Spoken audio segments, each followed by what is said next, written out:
Welcome in, everybody. It's the Mountaineers Now postgame show. I'm Schuyler Callihan. Joined with me, as always, is Christopher Hoff, live from the WVU Coliseum, West Virginia, picking up their third top 15 win in as many weeks as they drop number 11 Iowa State 76-71.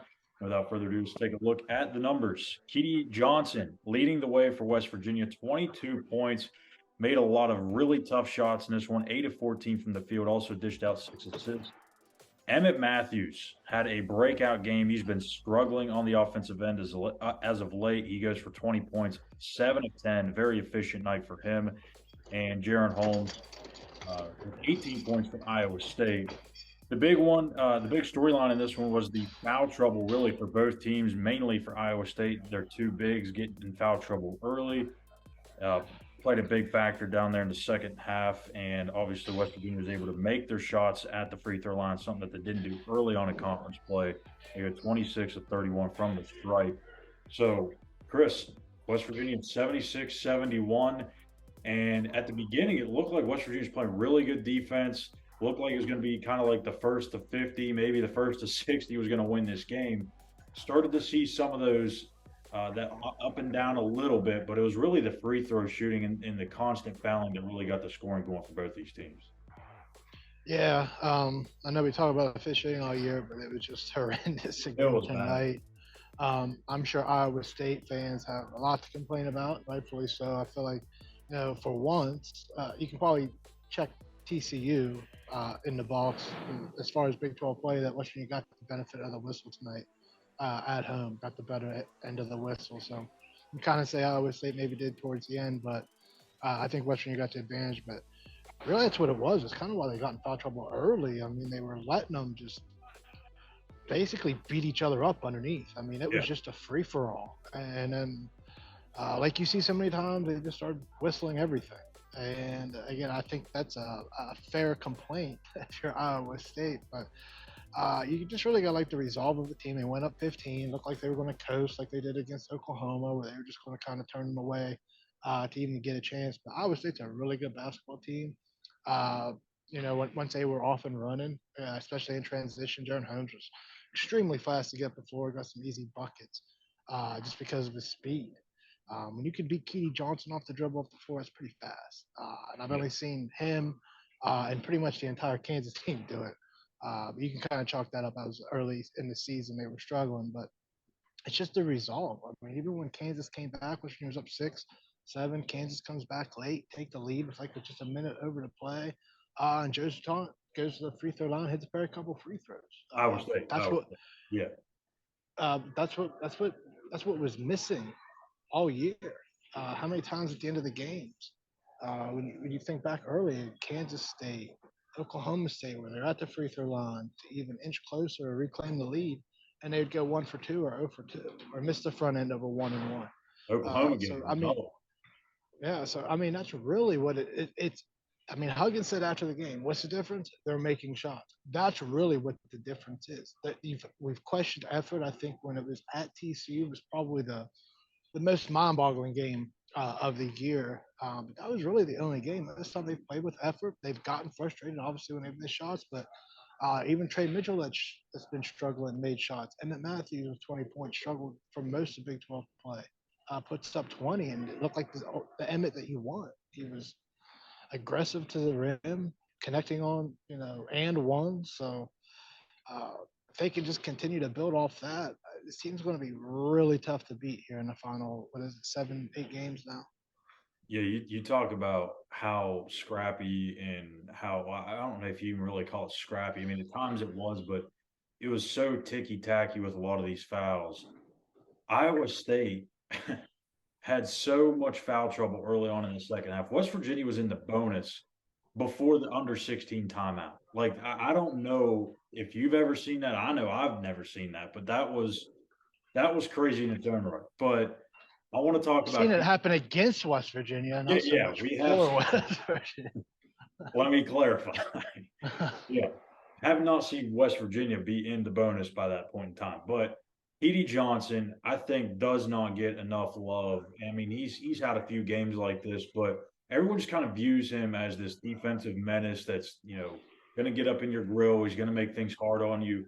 but his offensive game has just taken off to a whole nother level. And I think it's really kind of steadily grown each year he's been in the program. But I mean, he's making very tough contested shots now. And if he can do that consistently enough, that's going to make this offense so much more smoother on, I mean, at least you would think with Eric Stevenson and Trey Mitchell and all the options that they have. Yeah, and he can credit Jimmy Bell for some of those buckets as well. I mean, he's getting so much attention on the inside. They're trying to front him, and once Kitty or really anyone, Stevenson beats a guy, he can pretty much seal off the help when run correctly. So they're trying to front him. They're trying to do everything to Jimmy Bell.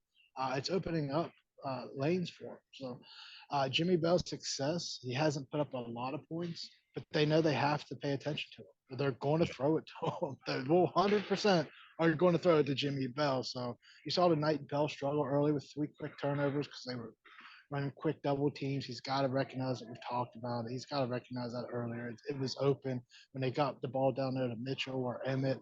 They got the ball open to the open man. And it was primarily in the corner in that defense. So he's just got to learn. Obviously, it's his first year in the Big 12, so he's probably not used to the big still being able to close out that quickly from the other side of the basket because they were there quick on a little bit of anticipation. That's just familiarity with the league. So Jimmy will get better from that, but a lot of those drives of the basket is really just Jimmy and James stealing it off underneath. Yeah, I mean, I think that's really the biggest difference in this team outside of making shots is before, like early in the season, we talked about it on this post game show a few times. Like that drop off from Jimmy Bell to the next big in the game was dramatic at one point, and now you've seen both Mo McGee, you've seen James Okonkwo come in and give good minutes on both ends of the floor, and now it doesn't. I mean, yes, it's going to hurt you a little bit if Jimmy doesn't play well, but if Jimmy's not having his night, you still got two other really good options off the bench, and the way James Okonkwo is playing right now, I mean, you're in really good shape. I mean, 9 rebounds and 3 blocks off the bench, and he didn't even play. I don't have the number right in front of me, but I don't think he played probably more than 15 minutes. I mean, he is very active when he's on. Yeah, he's just playing so freely right now. That's really what it is when you get the young guys to stop thinking and just playing within the system. They excel, and James is just finding himself in the right position, and a lot of it's just being in the right place at the right time, and that's knowing where the ball is going to go off the rim by where it's shot from the floor. So you can tell he's a student of the game. He loves to learn it, and that's why he's just evolving so quickly. Same with Mo. He just takes in that coaching so well. They just do what they're told, and if you just do what you're told, if you're going to listen to somebody, you might want to listen to a Hall of Fame coach, and you see the results. I mean, a lot of these guys are just they're scoring within the offense. They're not trying to play hero ball. When the ball comes to them and they have a shot, they're hitting it, and that's something that I, we talked about that a lot during others. It's just run the offense. Because you didn't get the shot to fall doesn't mean it doesn't work. Just keep running the offense. So you're seeing more offense being run, and now you're seeing them make those shots when they have the opportunity. Keedy, they kept leaving him on the wing tonight. Shoots 50% from there. That's exactly what you want. You're gonna leave me open. I'll make at least happen. Yeah, the one thing that I really liked about this game tonight, Eric Stevenson obviously wasn't 100% himself because of the injury. Only has 8 points. He fouls out of the game. But that's kind of a situation where a few weeks ago, this team probably loses when he's not playing well or isn't out there because of injury. He fouls out. That seems like a typical collapse for this team, but they strung it together, found a way to win. Joe Toussaint didn't really play tremendous throughout much of the game. Had some really big plays there at the end. And I think again, it just goes to show how badly these veteran guys really want to get to the NCAA tournament because they don't care if they're putting up 10, 15 points.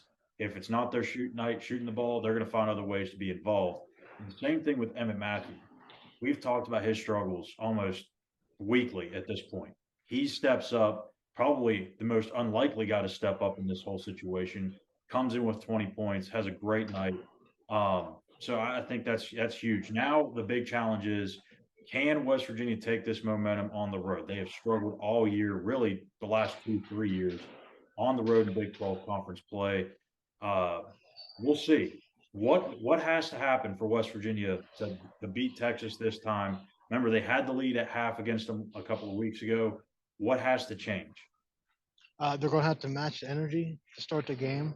That's what's going to be different. Obviously, when you're playing on the road, you have to match that energy to start the game. They are going to be jacked up without a doubt. And you have to play for 40 minutes. I mean, you have to play above and beyond if you want to win in the Big 12. Iowa State, they were half of a game back from Kansas. They just beat the other day. So this league is tough. It's hard to cut. It's hard to go anywhere in this league and win. So you're just gonna have to play. You're gonna have to go fight, dive. Saul Stevenson dive for that loose ball, like completely flattened himself in air for a loose ball. That's your leading scorer doing that. So you continue to get fight like that from guys.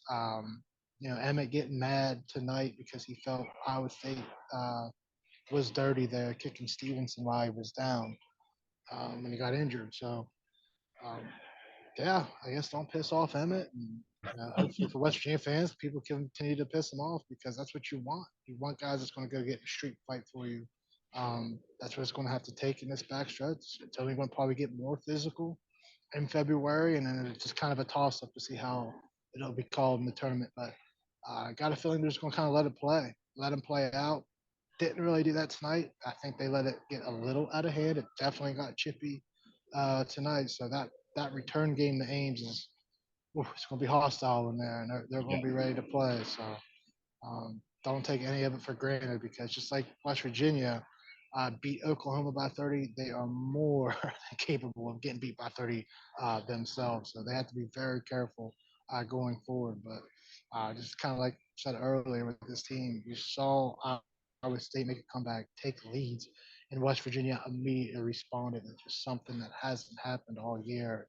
To pick up back-to-back Big 12 wins for the first time and doing that, I think this is a lot about this team moving forward. Absolutely. Great effort, great win tonight from West Virginia. That's now, again, like I said at the opening of the show, their third top 15 win in the last 3 weeks. We don't talk a whole lot of bracketology on here in the postgame show because we're mainly focused on the game, but this is huge for West Virginia in that regard. I mean, they came into this week pretty much kind of on the bubble, somewhat in. This one's got to feel like they've got themselves firmly in, and they can really continue to skyrocket up those projections with a win on the road at Texas. So big one coming up Saturday, West Virginia, Texas. Out there in Austin, tip-off is set for noon on ESPN2. We'll have the post-game coverage here on Mountaineers Now.